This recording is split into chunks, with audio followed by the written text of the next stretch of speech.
And that's why in the answer we talked about the fact that because of limitations of mind and fail to reclaim, and that they should work with us in collaborating with us to basically reclaim all these areas in all those districts.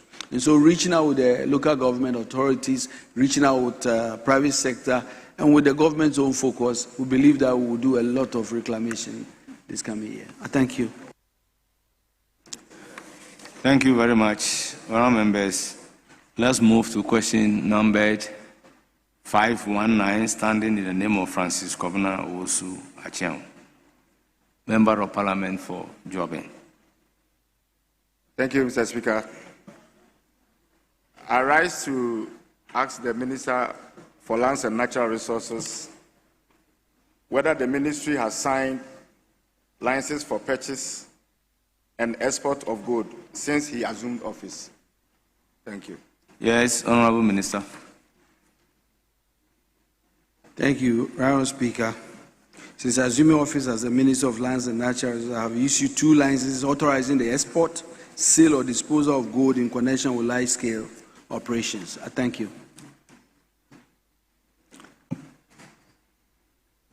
Any supplementary? Mr. Speaker, based on the directives, I will engage the Minister further, so I will leave it here. Thank you very much.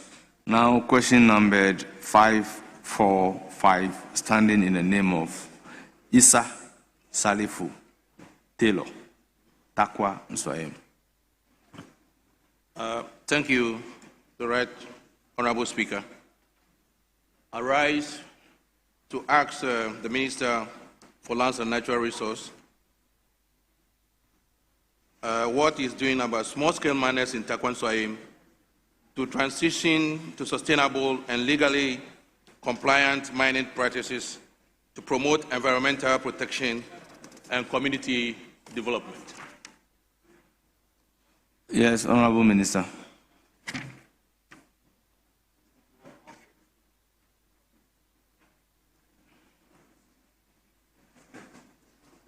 Thank you, Right Honourable Speaker. Takwa Nswayem has a number of licensed small-scale miners who are operating concessions in an environmentally friendly and sustainable manner.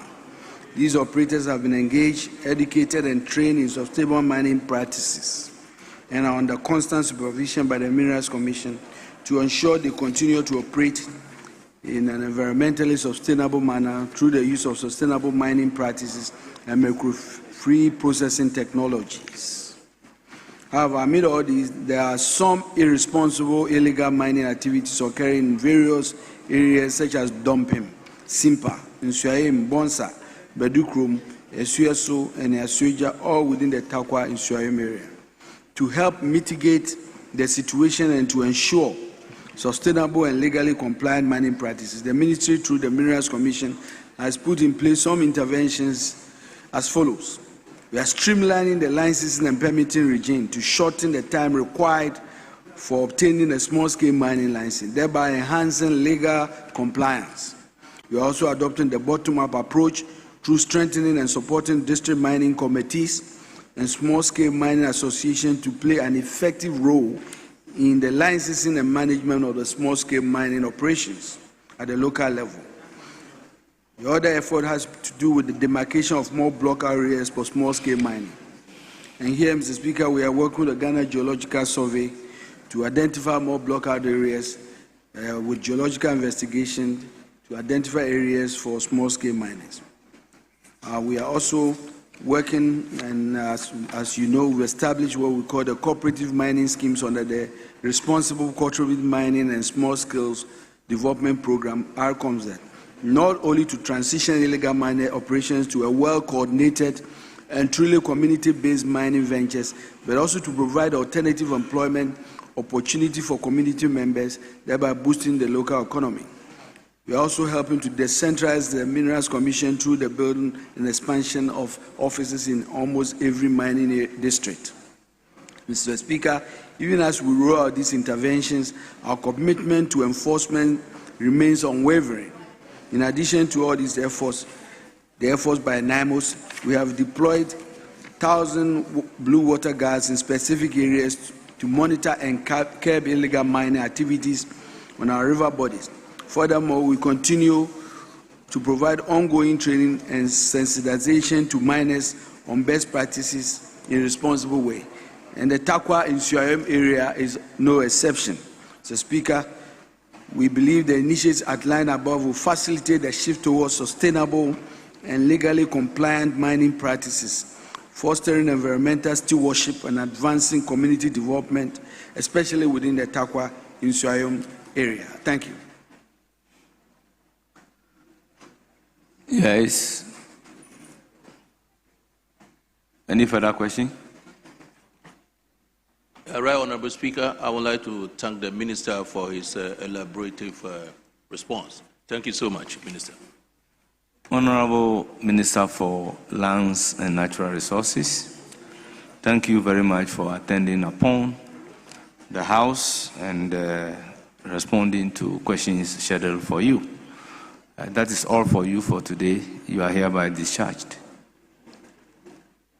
Honorable members, yes. Thank you, Mr. Speaker. Mr. Speaker, the suggestion is to continue on 513 for the Honorable Minister for Roads and Highways. That is so. But, honorable members, permit me to acknowledge the presence of some revered guests in our midst. Visit by the chairperson of the All-Party Parliamentary Group for Ghana, APPG, of the United Kingdom Parliament, to the Parliament of Ghana.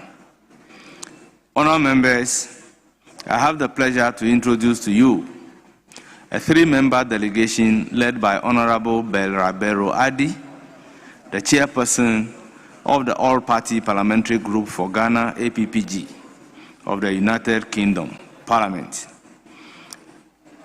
They are in Parliament to engage with the members of the Ghana United Kingdom Parliamentary Friendship Association. Their engagement aims to explore opportunities for collaboration on shared priorities between Ghana and the United Kingdom, particularly in the areas of trade, and to further strengthen the long-standing cooperation that has characterized our interparliamentary relations. Honourable members, our visitors are Honourable Belrabero Adi, MP, Clapham and Bristol Hills, Chairperson, All Parliamentary Party Group for Ghana. 2, Honourable Diane Abbott, MP, Hackney North and Stoke Norwington. Honourable members, we have Ms. Doris JC, member, All Parliamentary Party Group for Ghana. The delegation is being accompanied by an official from the British High Commission, Mr. Duke Mensah Opoku. Honourable members, on behalf of the House, I welcome the delegation to Parliament and I wish them a very fruitful engagement and stay in Accra. Honourable members, we also have some students in our midst. One is Faith Presbyterian Basic School, led by Sandra Opoku, a teacher, and they are from La Nkwantana. They numbered 65. We also have Generation Royal Academy, led by Mr. Kuje, proprietor. They are from Gomoa East constituency. They numbered 50. Then we have Presby Boys Senior High School, Legon, led by Emmanuel Samuel K. Labi, Club Patron, Civic Club, and Departmental Senior Housemaster. They are from Medina. They numbered 65.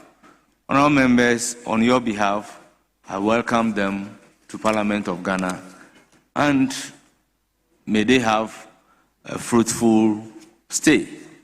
Honourable members, we shall continue with question number 513, slated for the Road Minister who has taken the designated seat. In the meantime, let me hear the Minority Chief Whip. Speaker, I have no objection to the application made by the Deputy Leader for the Road Minister to take the appropriate seat. Speaker, the Road Minister has 9 questions, and I am aware at conclave we all expressed concern about time allocation. So after the Road Minister, Speaker, I humbly want to suggest that then we can go to item 8, Leader, if you are with me, item 8, and start with the contribution to the budget statement. At least we would have done quite a number of questions. Depending on how it goes, we can decide if we can do that of Interior and then Foreign Affairs as well. So, thank you. Thank you very much. Yes. Yeah, Mr. Speaker, actually some of the questions for Interior and Foreign Affairs are urgent questions.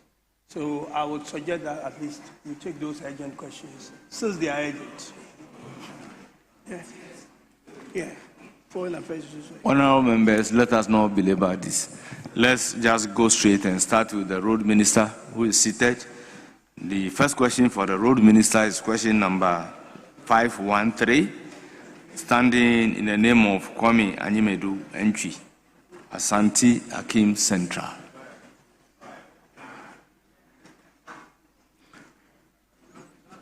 While in the absence of, yes.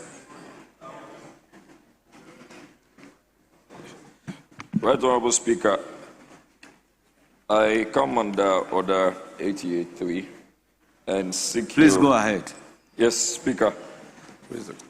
Speaker, I rise to ask the Minister for Roads and Highways when the Ministry will consider the construction of the Praso, Nyabo, Obunimasi, and Chichibiasi roads.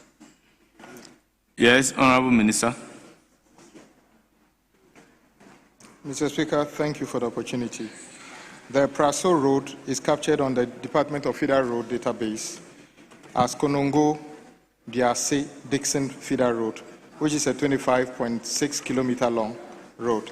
It is an interdistrict road that connects Asante Achim Central Municipality and Asante Achim South Municipality. It is a bituminous surface road in poor condition. We currently don't have any program activity on that road. Mr. Speaker, the Nyabo Road, this is similarly within the same district. There are no activities currently programmed.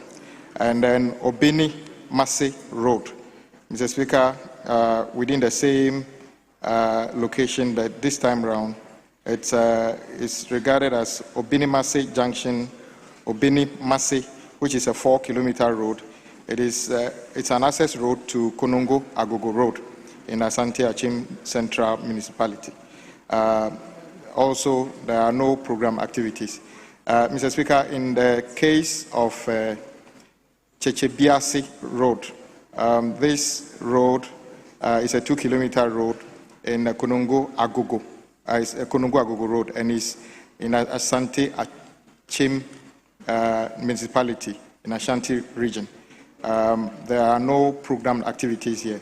With all of them, Mr. Speaker, engineering studies and cost estimate will be carried out on the road for consideration under the 2027 budget upon availability of funds. Thank you, Mr. Speaker.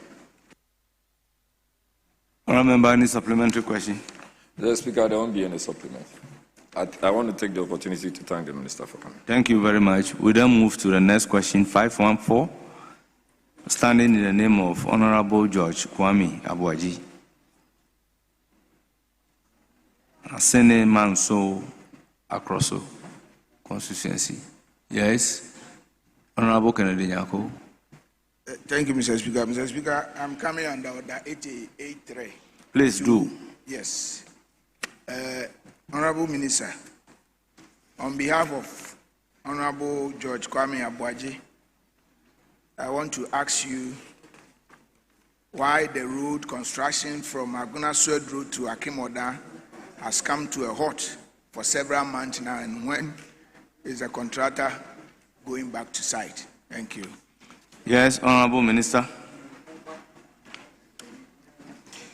Mr. Speaker, Aguna Sword Road to Akimoda Interregional Route 2 is a 79.5 kilometer road.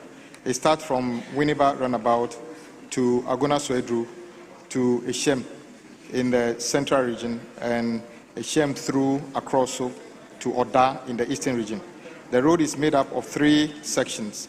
Winneba Runabout to Sword Road 15 kilometers, Winneba to Eshem 22.5, and then Eshem to Oda 42 kilometers. Current program, Mr. Speaker, there is no program on the first section, that is Winneba Runabout to Sword Road 15 kilometers.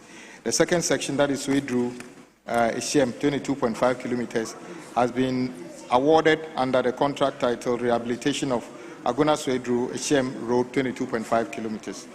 The rehabilitation of the Aguna Sword Road 22.5 kilometers commenced on the 1st of April 2024 for completion by 1st of October 2025. The progress of works is estimated at 19.5% physical completion. The contractor is currently not on site. Efforts have been made to get the contractor back to site to complete outstanding works. The third section, that is Eshem to Akroso, kilometers 0 to 42, has been awarded under the contract Rehabilitation of Eshem Akroso Odan Road.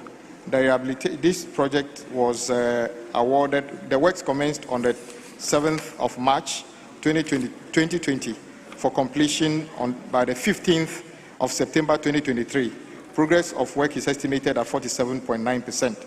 The contractor is currently not on site, and the project has delayed due to payment for works done. Thank you, Mr. Speaker. Yes, Honourable Member, any supplementary question? Yes, Mr. Speaker, I want to ask the Minister what measures has his office put in place to ensure the contractor get to site to continue the work immediately? Yes, Honourable Minister.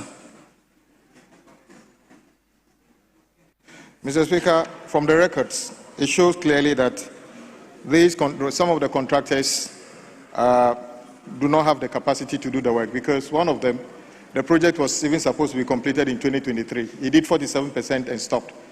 And so even the question that why did the project stall for several months, it's not, the question itself is problematic, because the project did not stall for months. The project stalled for years in reality. So what can we do to get the contractors back to site? We'll continue to work and pay them.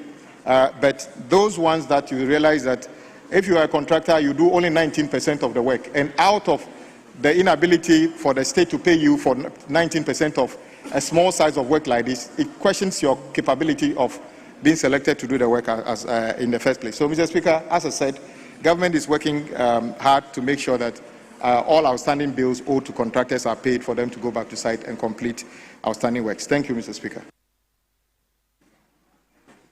Honourable members, we then move to question number 376, standing in the name of Honourable Yao Gomado, MP for Akan.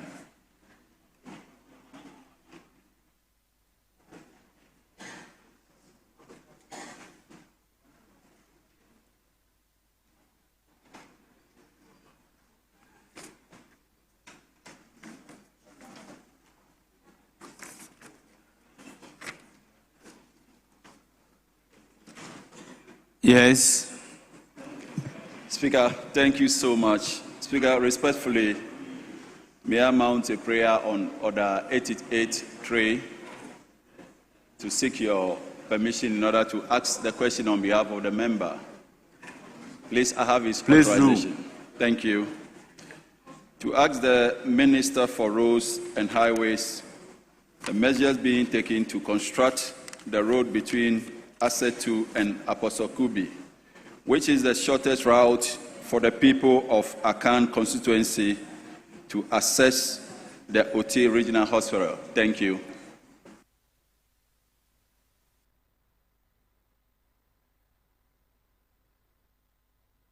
Minister. Thank you, Mr. Speaker. The Asatu Aposokubi feeder road is a 6.5 kilometer long road. It is an interdistrict road connecting Asatu to KJB municipality to Aposokubi in the Biakoye district of the Oti region. It is an unengineered earth road in poor surface condition. There are currently no programmed activities. Engineering studies and cost estimate will be carried out on the road for consideration in the 2027 budget upon availability of funds. Thank you, Mr. Speaker. Honourable Member, any supplementary question? Speaker, that will be your safe to thank the Minister. Thank you very well. Question number 455, standing in the name of Honourable Sanja Nanja, Atebubu, Amantin constituency. Honourable Member, you have the floor.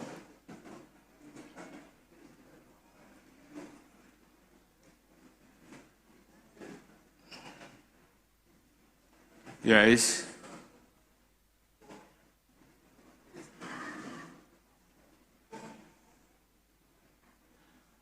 Yes, Honourable Member. Honourable Members, in the absence of Sanja Nanja, we move to question number 298, standing in the name of Honourable Duke Williams Ellen Kwame Amokwata Oforiata. Yes, Honourable Member. Speaker, thank you. Speaker, I rise to ask the Minister for Roads and Highways when a traffic light will be installed at the Osino intersection on the busy Accra-Kumasi highway. Thank you very much. Yes, Honourable Minister. Mr. Speaker, with regard to question number 455, I'll crave an indulgence to direct the question and the answers published as having been answered, so that it's not repeated again, since I'm here to answer that question. Honourable Member, I didn't give that directives because there may be similar questions. Okay. Thank you, Mr. Speaker. The Osino intersection is located along the Accra-Kumasi Highway, N6.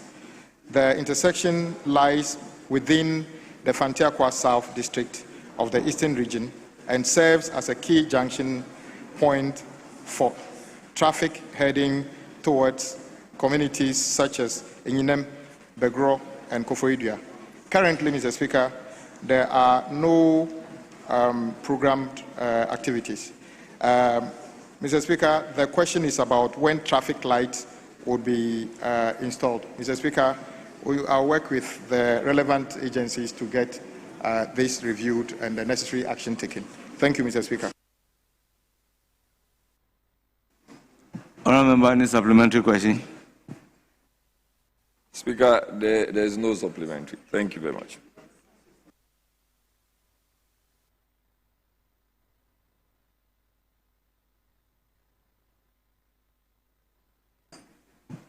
Honourable Members, let's move to question number 374, standing in the name of Honourable Frank Asiedu Bakwin, Member of Parliament for Sohum. Thank you, Mr. Speaker. I arise to ask the Minister for Roads and Highways whether the ministry has any plans to construct some footbridges on the Accra-Kumasi Highway in the Sohum constituency. Thank you, Mr. Speaker. Yes, Honourable Minister.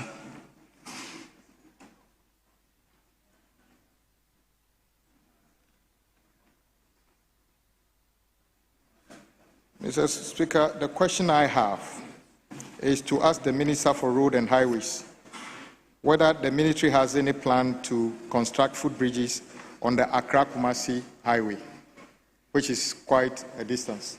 It didn't specify, but I can see the colleague is narrowing it down to a section, which I'm okay with. But the original question was quite... Yes, please go ahead and answer the original question.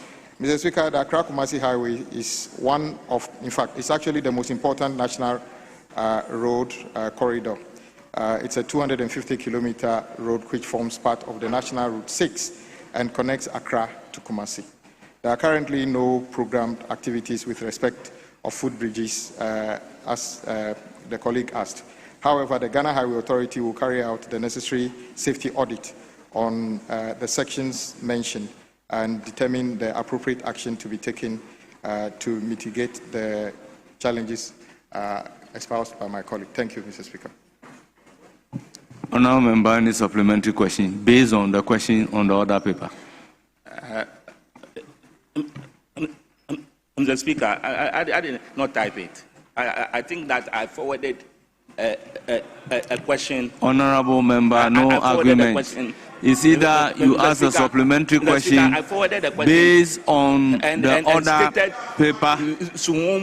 To whom to be specific. So if he is not aware of the specific communities that I was talking about, then I cannot proceed. I think we have to. Honourable Member, kindly resume your seat. Yes, Deputy Minority Whip. Very well, very well. Let's move to question number 379. Standing in the name of Honourable Maxwell Kwame Lukuto.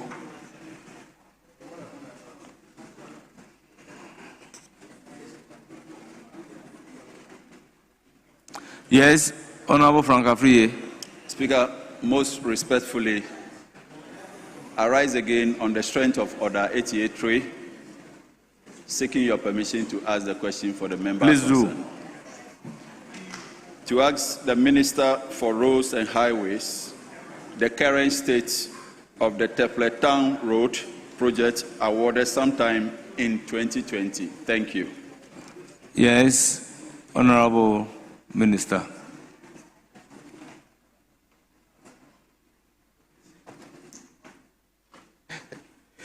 Mr. Speaker, Tefle is one of the principal towns in the South Tongue District municipality of the Volta region. It is located along the Sogakope-Accra Highway.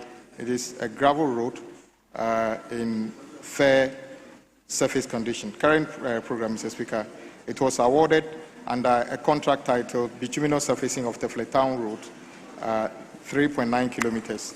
Works commenced on the 8th of June 2020 for completion by the 21st of June 2021.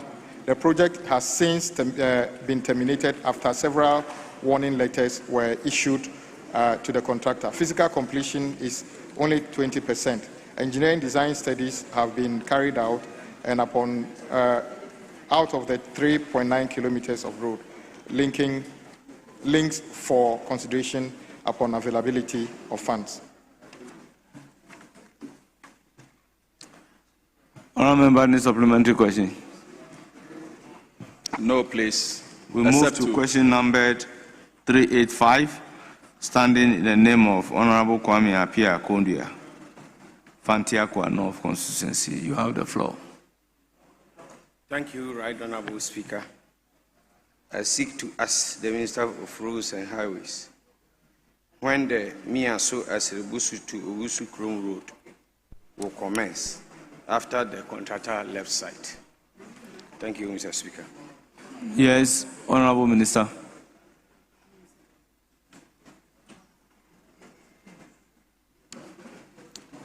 Mr. Speaker, once again, the question is to ask the Minister for Roads and Highways when the Miaso Siribuso to Owusu Krom Road will commence after the contractor left site. Mr. Speaker, the Miaso or Siriboso to Owusu Krom Feeder Road was awarded under the contract titled Upgrading of Miaso Asiriboso Owusu Krom Feeder Road 14.6 kilometers. The contract was awarded on the 30th of September 2020 The works commenced on the 11th of January for completion by 11th of January 2022. The overall progress of work is 49%. The contractor is currently not on site and works have stalled. Mr. Speaker, just for emphasis, the work stalled since 2022. Mr. Speaker, efforts are being made to get the contractor back to site to complete the outstanding works. Thank you, Mr. Speaker. Any further question? Thank you, Right Honorable Speaker. Since governance is continuing, I seek to ask the Minister what practical step is he making to ensure that some releases of funds will be made to the contractor so that he can go back to site. Thank you, Right Honorable. Yes, Honorable Minister. Mr. Speaker, indeed, government is a perpetual endeavor. Government of Ghana continues forever. I agree. But the emphasis I made was the contractor stopped working in 2022 because the contractor was not paid. The colleague wants to find out what efforts is government making to get the contractor paid to come back to site.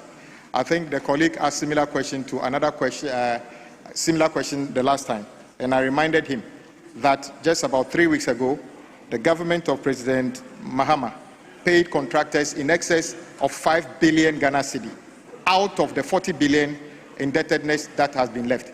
That means that government actually continues. So we shall continue to work and pay the rest of the contractors that are owed their money so that they can complete the works. Thank you, Mr. Speaker.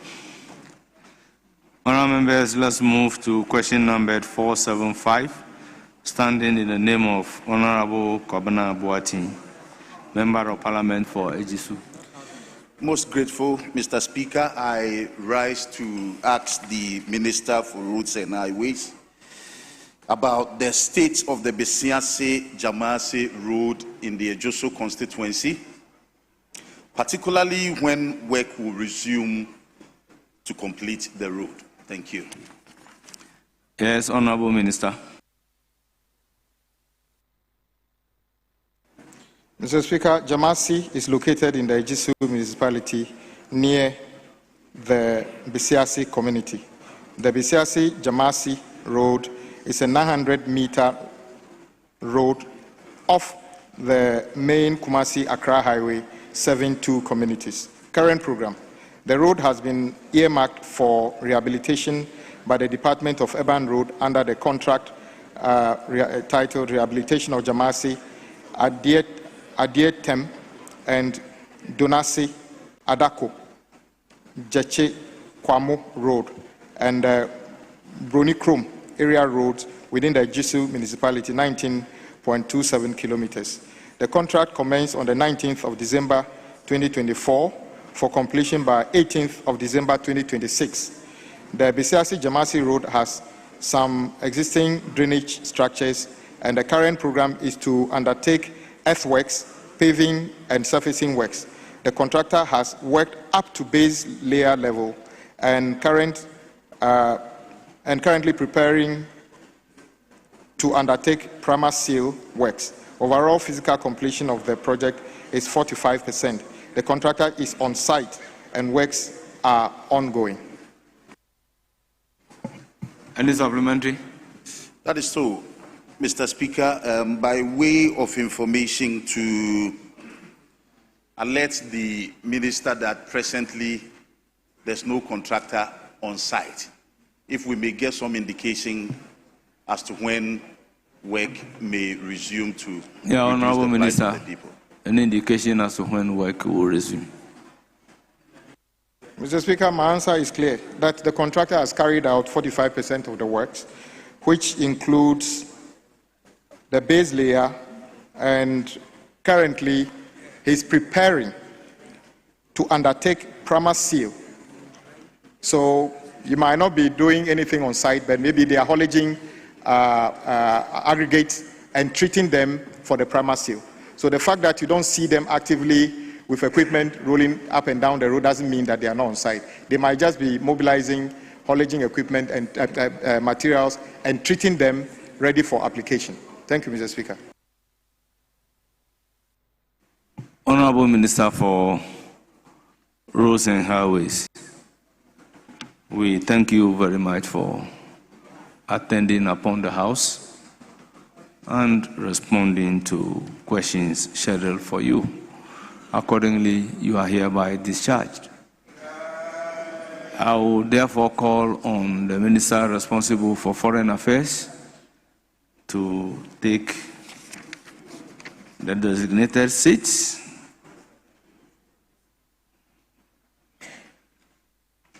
Yes. Speaker, with respect,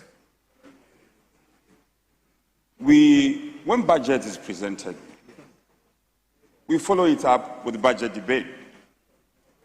Ordinarily, Speaker, may you listen to me? Yes, I'm informed. Your microphone is on.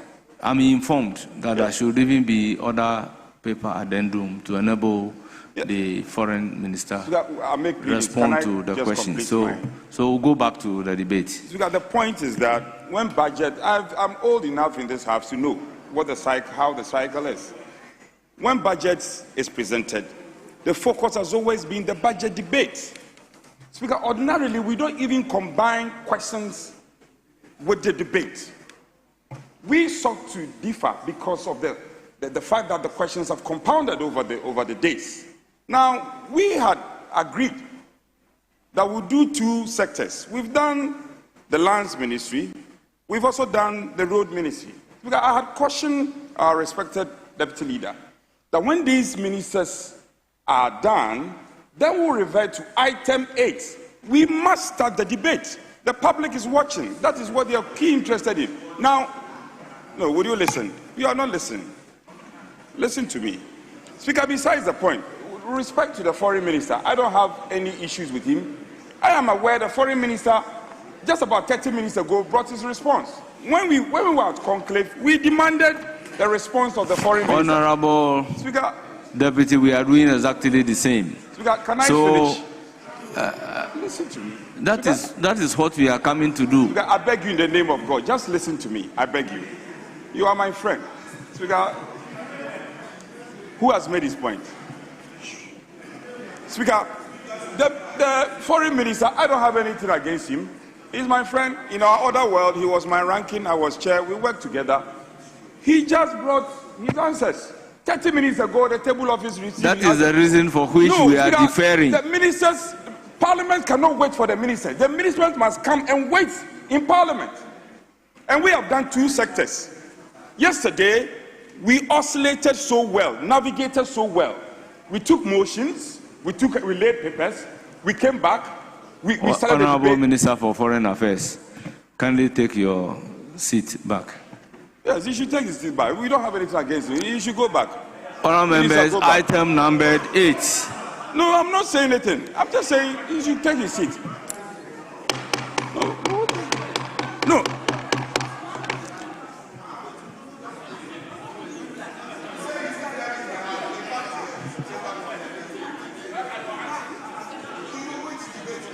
Honorable members, respectfully, I thought because there are two urgent questions for the minister responsible for foreign affairs, we could take those two urgent questions. And you know, urgent question doesn't require an answer being published in the other paper. But if it is the sense of the House that we should defer all questions for the foreign minister, then we'll go to item numbered 8. The impression should not be created that the foreign minister is not here to answer the question. He's been here. I'm sorry. Oh, Roxanne, just a minute. Speaker. Please. Speaker. Protozwa. No, you should keep quiet. Please.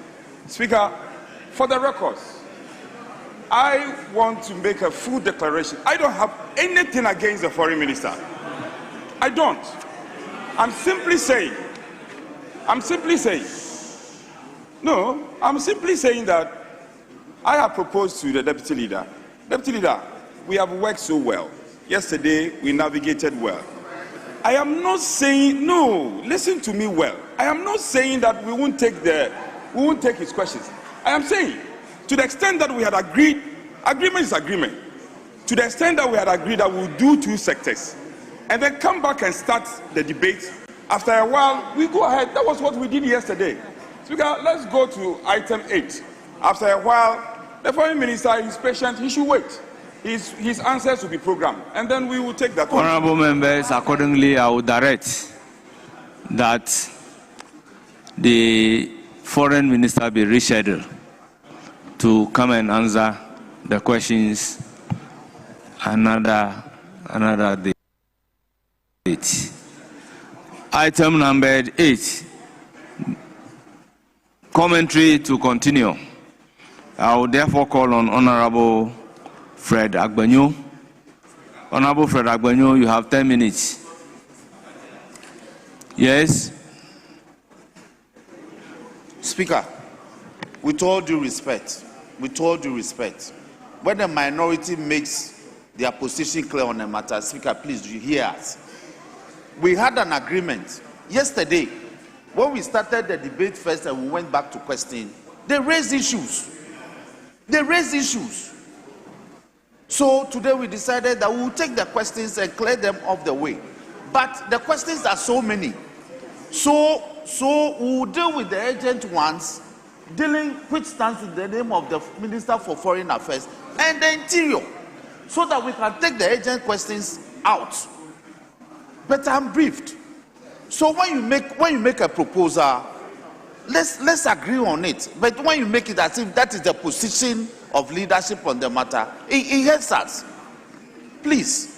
And the ministers are here. The Foreign Affairs Minister is here. The Minister for the Interior and with responsibility for national security is also almost here to come and respond to questions that stand in the name of your members. When we get those ones off the way, until midnight we will be here and debate the budget. So, Mr. Speaker, we are pleading with you. Let's take the Foreign Minister. 2 questions. Mr. Speaker, I'm on my feet and I'm pleading with you. I'll hold your feet, Mr. Speaker. We take the Foreign Affairs Minister 2 questions, and then we take the Minister responsible for the Interior also 2 questions. Then we can have the whole day. Because of this, we are not even taking statements, which is also hurting members whose statements have been advertised. So I'm pleading with you, instead of rescheduling the Foreign Affairs Minister, we take him, and then we take the Interior, and then we can do business until the rest of the day, Mr. Speaker. I'm pleading with you, Mr. Speaker. Honorable Chief Whip, tomorrow I want to see you at Conclave. Honourable members, we are going to item number 8. Debate should continue. Honorable Fred Agbanyo, you have 10 minutes. You have the floor. Thank you very much, Mr. Speaker. Mr. Speaker, thank you for the opportunity to contribute to the debate on the 2026 budget statement and economic policy of the Republic of Ghana, presented by the Finance Minister on behalf of His Excellency, the President of the Republic of Ghana, President John Dramani Mahama.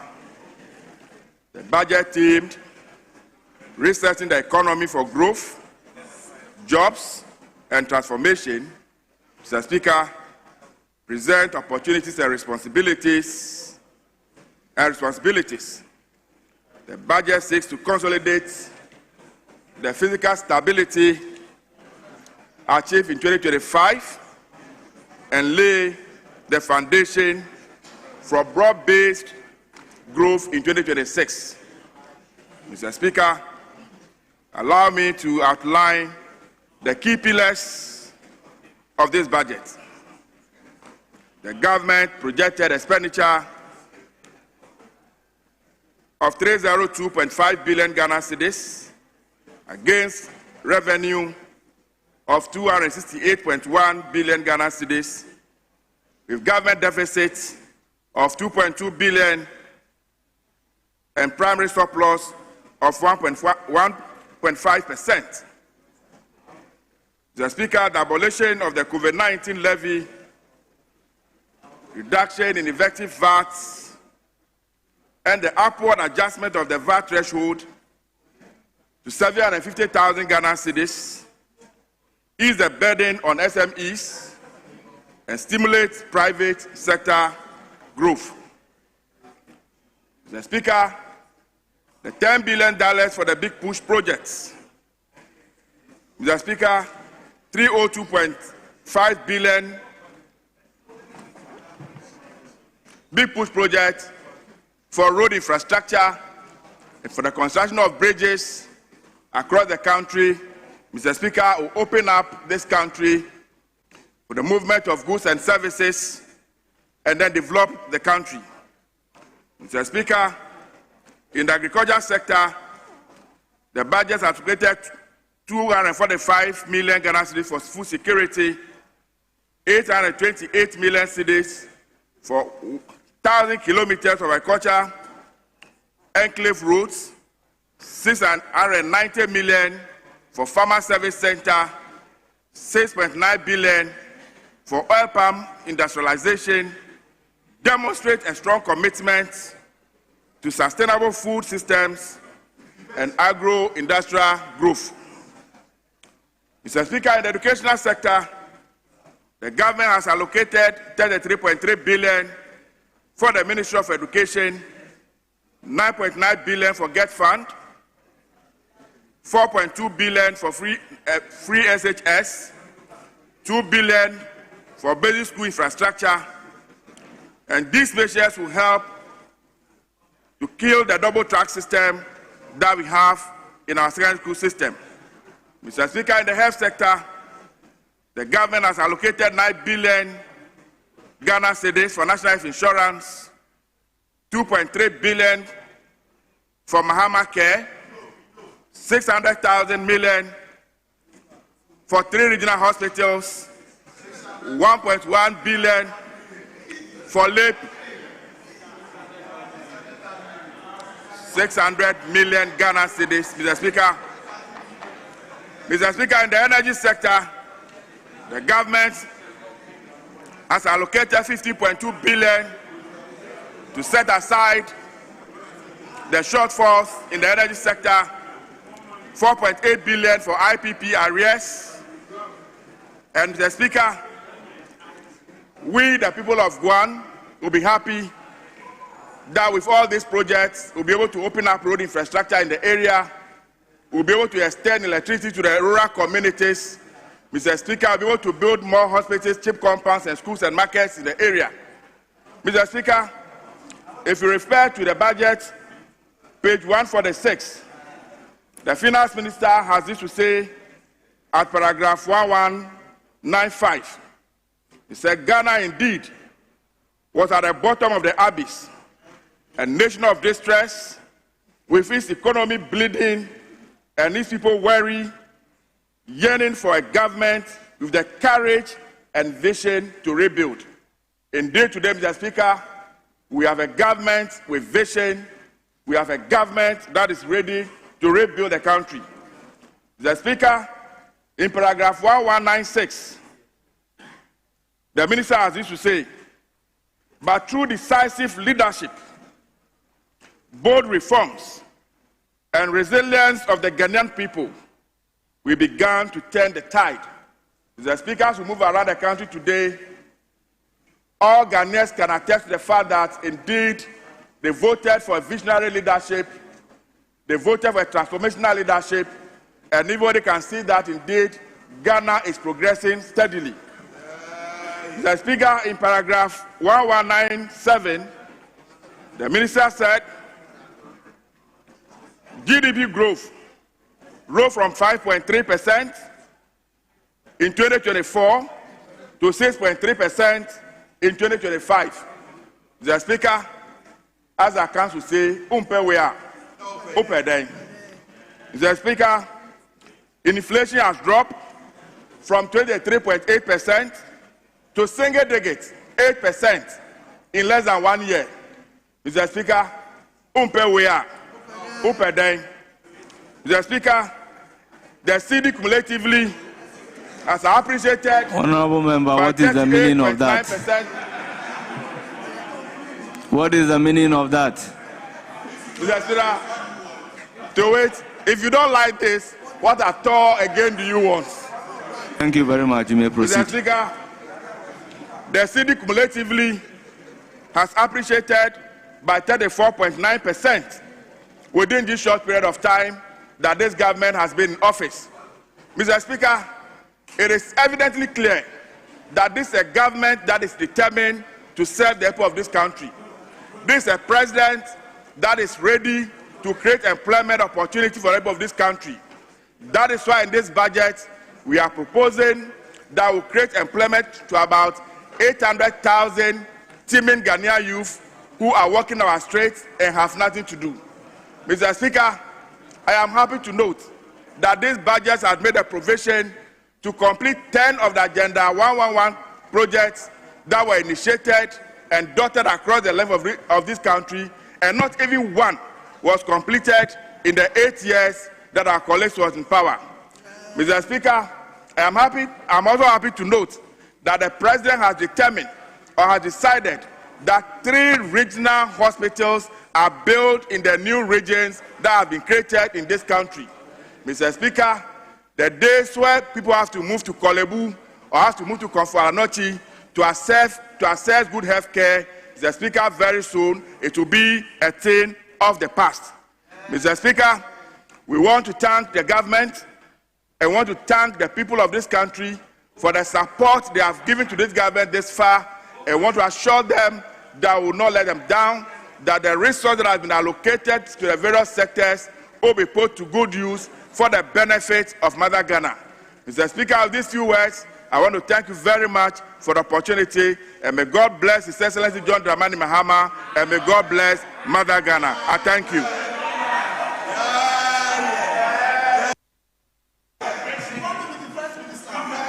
Honourable members, it's now the turn of Honourable Dr. Mohammed Amin Adams. You have 15 minutes. Thank you. Thank you, Right Honourable Speaker, for the great opportunity given to me to comment on this budget, the 2026 budget, which was presented here by my brother, the Honourable Atu Forson, on behalf of His Excellency President John Dramani Mahama. Mr. Speaker, I have already described this budget as growthless and jobless. It does not offer hope to the people of Ghana. It does not offer hope to workers. It does not offer hope to teachers, not even to investors. The confidence levels in the economy is very low. And it is not we, the minority, who are saying it. Mr. Speaker, it is not the minority that is saying it. Whilst the government is in this house praising itself, investors out there are saying something different. Mr. Speaker, before the budget was presented, the government conducted 45 Treasury bill auctions. 45. And if you want to know, one of the measures to know the confidence in an economy, it is the market, how the market responds, how they patronize your investment, how they patronize your instrument, your debt instruments. And Mr. Speaker, I'm saying that 45 Treasury auctions conducted since January, 25 failed. If 55% of your Treasury auctions failed, what it means is that confidence in the management of the economy collapsed. Mr. Speaker, what is even intriguing is that 2 days after presenting the budget, a budget which is supposed to give good news to Ghanaians, a budget which is supposed to give good news to investors, 2 days after presenting the budget, the market rejected your debt instruments. Your Treasury bills suffered 30% rejection. That is a vote of no confidence in the economy by investors in this country. Mr. Speaker, when it comes to inflation numbers, the minister boasted that they achieved a single-digit inflation. Mr. Speaker, single-digit inflation is good for any economy. And this was why under the government of President Nana Addo Dankwa Akufo-Addo. We achieved, Mr. Speaker,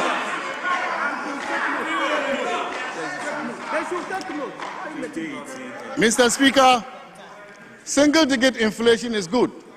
Under President Nana Addo Dankwa Akufo-Addo, we achieved single-digit in 2018, single-digit in 2019, 2 years running, Mr. Speaker. And this will be one of the longest periods of single-digit inflation in the history of Ghana. Mr. Speaker, so to achieve a single-digit inflation is really good for every economy. But when you unmax this single-digit inflation we have today, Mr. Speaker, you will see a troubling picture. Essential commodities, what we call essential commodities, basic commodities Ghanaians associate with. Mr. Speaker, if you look at inflation for those commodities within the inflation basket, the increase in prices are higher than what we saw in 2024. They are higher than what we saw in 2024.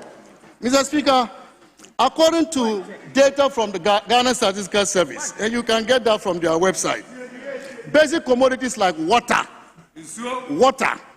in September 2024, year on year, the inflation for water classified was 2.8%.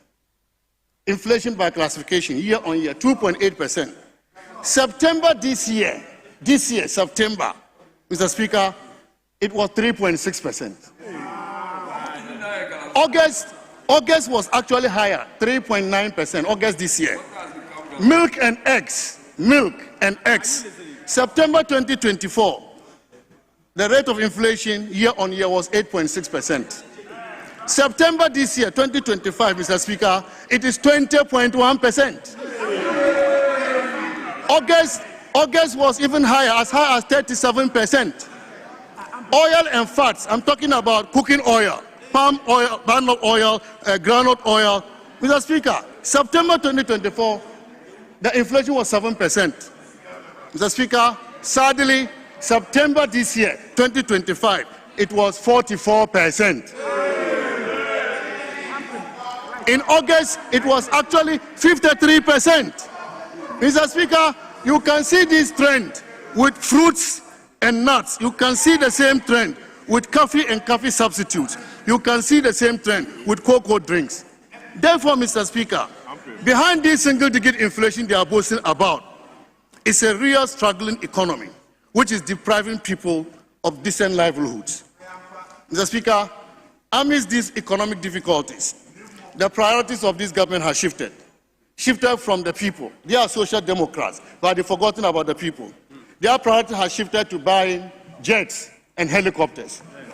The minister announced in presenting the budget that in 2026, they will purchase 2 executive jets, 4 helicopters, and a vessel. If they were to buy 2 helicopters to even replace those that were involved in accidents, I can understand. But 4 helicopters, at the time you are telling Ghanaians to sacrifice more, you gave workers 9%, and you are asking them to sacrifice more. Mr. Speaker, the minister did not give the cost of these jets they want to buy. But conservative estimates show that it will cost us $1.2 billion. Mr. Speaker, this is not a government that is concerned about the people. Workers are suffering, teachers are suffering, farmers in my constituency are suffering. Mr. Speaker, and then you want to use that money to buy helicopters and presidential jets.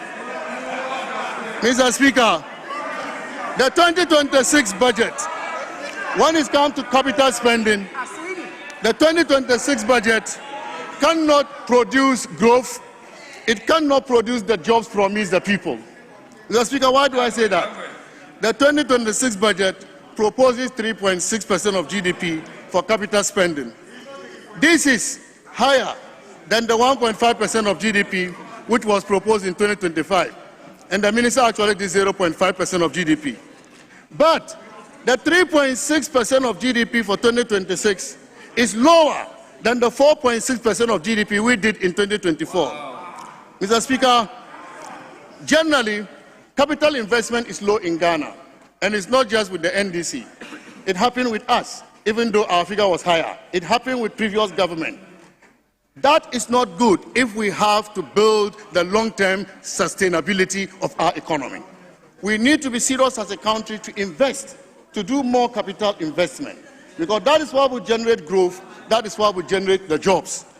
Mr. Speaker, having said this, the minister talked about stability, but I know that economic stability should drive growth. It should drive growth. Unfortunately, his estimate for growth for 2026 was put at 4.8%. Mr. Speaker, when the economy has stabilized, you are projecting 4.8%. At the time you said the economy was criminally managed, the economy grew at 5.7%. And so I don't see this logic. An economy that is badly managed could grow at 5.7%, and an economy that is stabilized is projecting to grow at 4.8%. There is no macroeconomic theory that can support this framework. Mr. Speaker, therefore, this stability for me doesn't exist. It's stability on paper, it is cooked stability, because I see a significant disconnect between that stability and the struggling real economy of this country at this moment. Mr. Speaker, if we have to develop our country and grow jobs, we have to invest in capital investment. And therefore, I want to make a proposal to this government, I hope they will take it, that to be able to increase capital investment, we may have to introduce what we call the golden rule. The golden rule, as it pertains in Britain, that we will not borrow to consume anymore. We will not borrow for consumption. We will borrow to invest in capital investment so that we can generate growth to support job creation in the country. Mr. Speaker, this budget offers big promises, but the numbers behind the promises simply do not add up. Let's come to numbers with regards to revenue performance. Mr. Speaker, the 2025 revenue performance up to September 2025 shows that the system is struggling. The budget reports that by end September 2025, revenue and grants amounted to 154.9 billion Ghana cedis. This is equal to 11.1% of GDP. Mr. Speaker, but the full year target is 226 billion Ghana cedis, equivalent to 16% of GDP.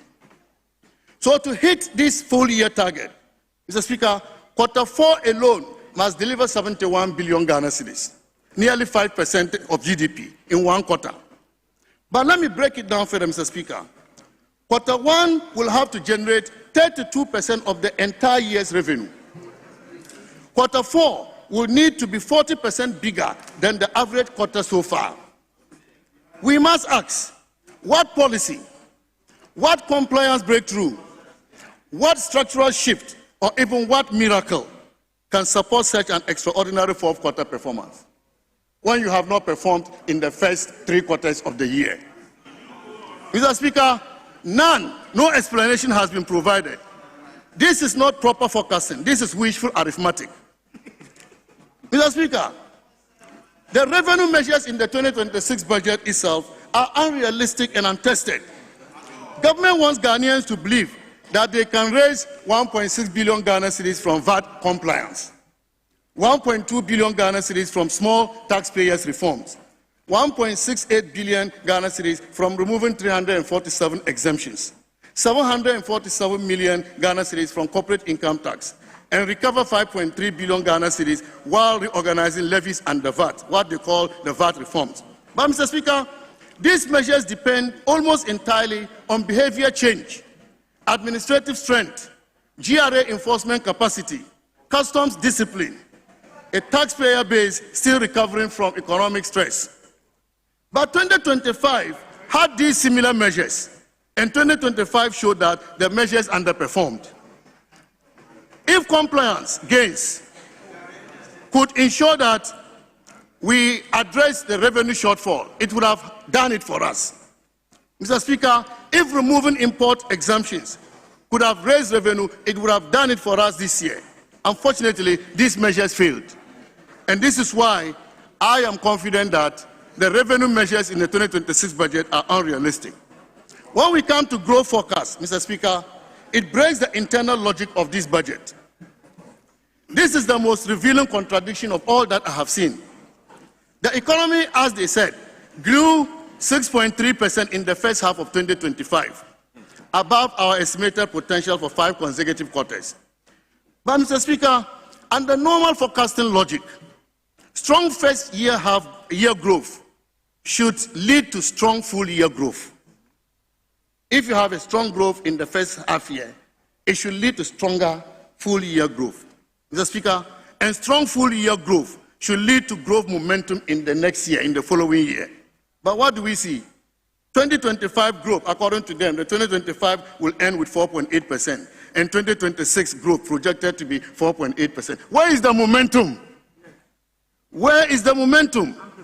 The mass does not match the message, Mr. Speaker, because what it means is that the minister is telling us that the economy is surging today, but the budget expects the economy to suddenly lose momentum next year. At the same time, they are telling Ghanaians that this budget has introduced transformational policies. Where are those transformational policies? And your growth is anemic for next year, 4.8, the same as this year. This is not economic management, Mr. Speaker. Mr. Speaker, you cannot, NDC, you cannot Honourable Member, conclude. You cannot claim that the economy is recovering strongly. You are rolling out growth measures. Revenue will surge, and yet growth will fall from 6.3% to 4.8%. There is no macroeconomic logic that supports this. Either the growth number, Mr. Speaker, is understated to soften expectation, or there are serious risks the government is not disclosing. Mr. Speaker, to conclude, let me say that this 2026 budget is not realistic. It cannot provide growth, it cannot provide jobs. Revenue has not been properly pursued. Mr. Speaker, compliance has not been achieved. Growth cannot be justified. Social spending has increased.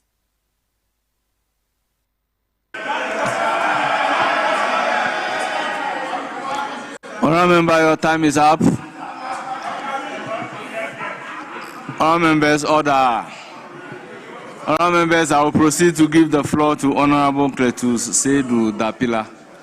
You have 15 minutes. Thank you. Thank you so much, Mr. Speaker, for the opportunity given to me to comment on the budget statement presented to this House by the Finance Minister, the Honourable Kessel Atoba-Forson.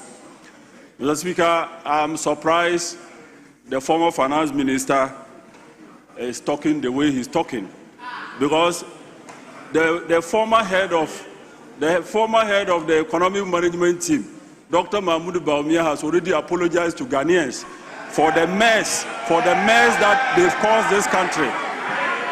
So I think if the chairman of the economic management team if he apologized to Ghanaians for the 8 years mess, I'm surprised that he is talking the way he's talking.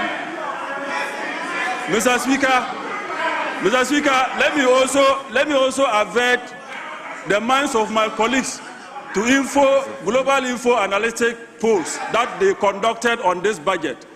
This budget has 82% rating approval from Ghanaians. Ghanaians applauded this budget, and they are so happy with the budget. So let's stop the politics and support this fiscal prudence that the current finance minister and his team is embarking on. Mr. Speaker, let me also remind the former finance minister that one of the bad policies that they took was to cap all our statutory funds, thereby staffing Get Fund of resources, staffing District Assembly Common Funds, staffing NHIA of funds.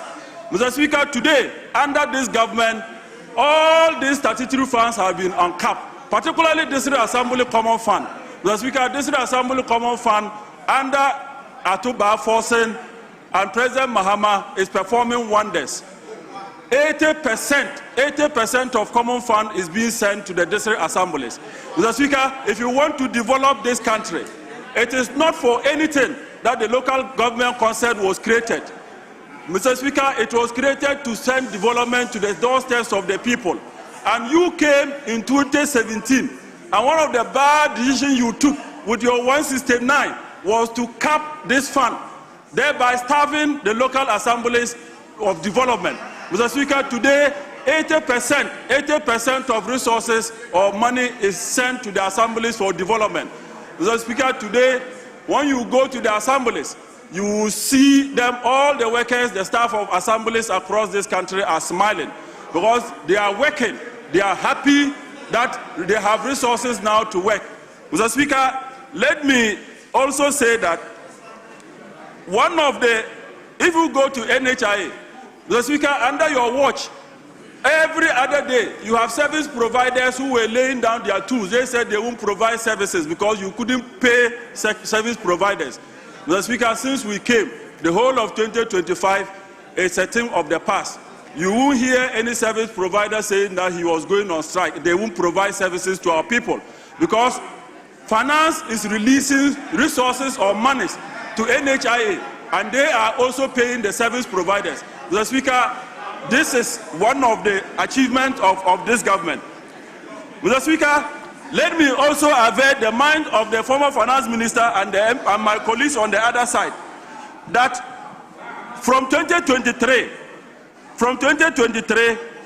Get Fund, you could only do 1.8 billion because you capped the fund. 2024, you did 2.3 billion. 2025, when we came, we did 3.2 billion, and in 2026 we are doing 9.9 billion because we want